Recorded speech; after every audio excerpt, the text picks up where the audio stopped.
I have been driving BMWs off and on since I was 23 years of age, and I personally believe that the BMW is the best car around. When they say that the BMW is the ultimate driving machine, I absolutely believe them. I love everything about this car. Now, there are folks out there that just heard me make those statements that will disagree with every single word that I just uttered because the BMW doesn't fit their lifestyle. It doesn't fit how their family is configured. It doesn't fit how they choose to drive. It's not in their financial forecast, and they just don't like them. Now, the reality is that those folks are spot on. There is no best car out there for everyone in every situation. That's why we have so many options. Yet, consistently, I get a similar question from people that leave comments for me where they ask me, which is the best pricing service out there for valuing comics? The truth of the matter is that there is no best car. There is also no best pricing service. And to be honest with you, it's really difficult to even compare the different pricing services that are out there. The reality is that what might work for me might not work for you. In this video, we are going to talk about why you can't exactly compare pricing services. And more importantly, we're going to talk about some things that you want to consider when you select a pricing service for your situation. Stay tuned. Reggie here, and I want to welcome you to another one of my videos. As I mentioned in that intro, there is no best. We have to move away from this idea that there is a best out there. I come from a world in the pharmaceutical industry where you cannot make those types of claims without some actual data, some actual head-to-head data comparing two products to determine which is superior. And so when I hear people say which is the best, my natural default is to say there is no best, because the truth is there isn't. These different pricing services that are available to us have never been compared. In some cases, they use similar data sets, if not the exact same, but there's also meaningful differences that exist between them that make it really difficult to say this one is the best for everyone in every situation. And over the course of this video, we're going to talk a little bit about that at a high level. I went into a lot more detail in the Guide to Smart Comic Collecting that was released a few years ago. So we're not going to do a deep dive into that. If you really want to go deep, I would encourage you to find a copy of that somewhere online, and that will answer a lot of questions. But we are going to talk about why you can't compare these pricing services, and we're also going to talk about what you might want to think about when you decide which is the preferred pricing service for you. Let me also say that we are going to talk about digital pricing services, and no, eBay is not a pricing service. So the first thing that I want to hit on is the sources of data that these pricing services make use of. Many of them, if not all of them, use eBay, and they either get the data directly from eBay or they scrape the eBay website, and that allows them to pull that sales data into their platform. And that might be where the similarities between these platforms really ends. So yes, they use eBay, but then they also tap into different sources of comic book sales. So some of them will pull in data from various auction houses like Comic Link, Comic Connect, and also Heritage. Not all of them tap into all three. From there, they also tap into some online retailers. Not all of them tap into the exact same online retailers. Many of them also tap into some dealers.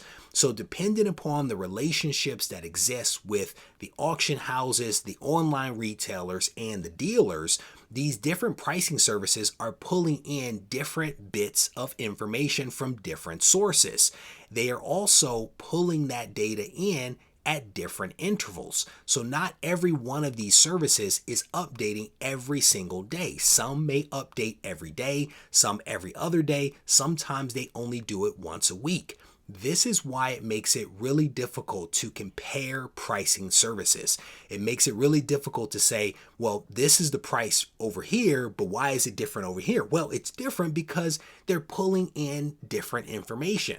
And unless you're able to dig in and go deeper to see where they're pulling it, when they're pulling it, it makes it really difficult to say that this is the better one versus that one. The best piece of advice that I can give people is to pick a pricing service that works for you and stick with it. Don't shop around for the one that has the highest price for the book that you might be trying to sell. Find a platform, stick with it. That is just one piece of advice that I want to pass on. Taking things a step further, not only do they get their information from different sources at different intervals, they also have different methodologies for scrubbing the data. This is one reason why I like data aggregators or pricing aggregators, because they pull information in from multiple services, but then they also scrub that data. They look for maybe an auction that didn't go all the way through. They look for fraudulent data. They throw out and examine, well, I should say they examine and then possibly throw out anything that doesn't look right in the data. And some of them do this using software. Some of them actually have people that look at the individual transactions that might get flagged by a user, and they go in and they take a look at what's actually happening. So these services, depending upon where you go, are handling this data very differently. And again, that's what makes it really difficult to compare one pricing service versus another. Another thing that makes it really difficult to identify one best pricing service for everyone is that these pricing services also look at different types of comics. And what I mean by that is some of them only look at raw books. Some look at raw and graded. Some only look at graded books that happen to be CGC. Some look at graded that are CGC and CBCS. And so again, when people ask the very simple question of which is the best pricing service, it's really difficult to give them an answer without knowing what they collect, what they buy, what they invest or speculate in. The thing that folks may need to think about is, what is it that they own, want to buy, want to invest, want to speculate in? Is it raw books? Is it graded books? Is it CGC, CBCS? You should ask yourself those questions, and if you can answer those questions, that will give you some insight into which one of these platforms that you may want to go with.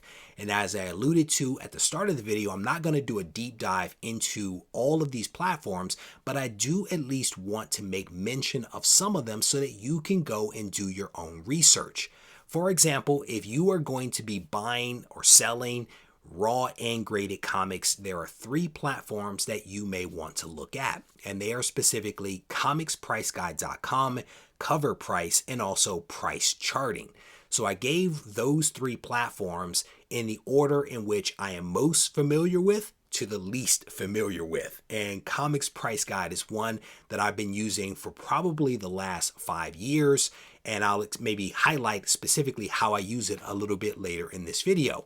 If you're going to be primarily focused on graded books, there are 2 main sources out there for that, and they are specifically Go Collect and also GPA Analysis.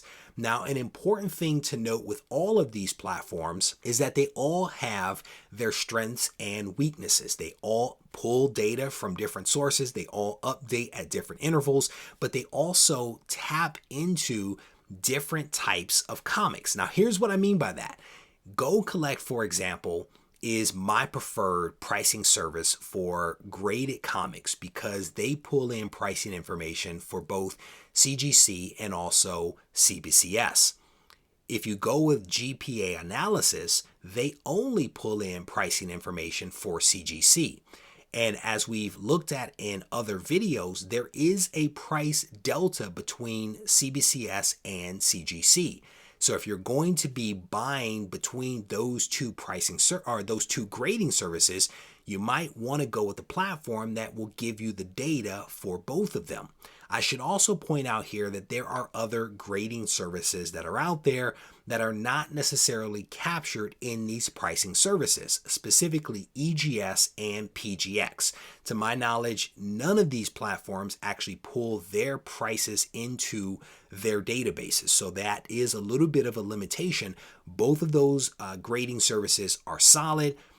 People have their preferences there, but again, neither one of them are pulled in. Same thing can be said for Halo, which I think is based out of Australia. So again, depending upon what it is that you collect, what you want to buy, what you want to invest in, you may have to figure out which of these services you actually want to use. And I'll tell you, I actually use two of them consistently. My two preferred are Go Collect for graded books, and I use comicspriceguide.com for my raw books. That is my personal preference. It is something that I've been doing for several years now. I think that it works well for me, but what you'll have to do is to visit these different websites. Well, first ask yourself the questions that I mentioned, answer those questions, and then go to the websites for these different platforms and dig in. Do your own research and figure out which of these is going to make the most sense for you. As I alluded to earlier in the video, there are a few services out there that perform other functions that also have pricing information embedded into them. These are not pricing services, and I'm specifically thinking about Key Collector, for example. Key Collector, fantastic app. I use it every single day. It is not a pricing service. It is a platform for identifying the significance of comics, and it does that incredibly well. It is not a pricing service. eBay, great platform for buying and selling. If you want to go that route, also not a pricing service, but it has pricing information. You could also say the same thing about Shortbox. Shortbox is a great app for buying and selling comics, also a sponsor of this channel. They have some pricing guidance built into their app, but also not a pricing service. You want to go with a true pricing service for all the reasons that I just mentioned over the course of this video. Pulling in data from multiple sources, aggregating that data, scrubbing that data, putting it out there for people to consider. One of the other things that you definitely want to think about is how deep you want to go into the data.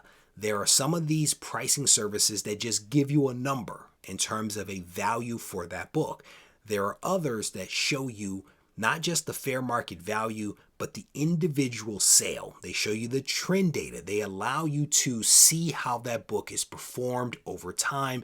And depending upon your desire for analysis, one of these platforms or two of these platforms or whatever it is might work best for your needs. So with that said, I'm going to wrap this video up again. I did not want to go too deep, but I did want to give people something to consider. And if you get a copy of the Guide to Smart Comic Collecting Volume 1, there's an entire chapter that looks at a lot of these pricing services. It overviews them. It looks at their strengths and weaknesses. And I can tell you some of them have actually improved since I released that volume a few years ago. With that said, we are going to wrap up. If you need to reach out to me, feel free to do so on Instagram at Regie Collects. Take care. This thing on?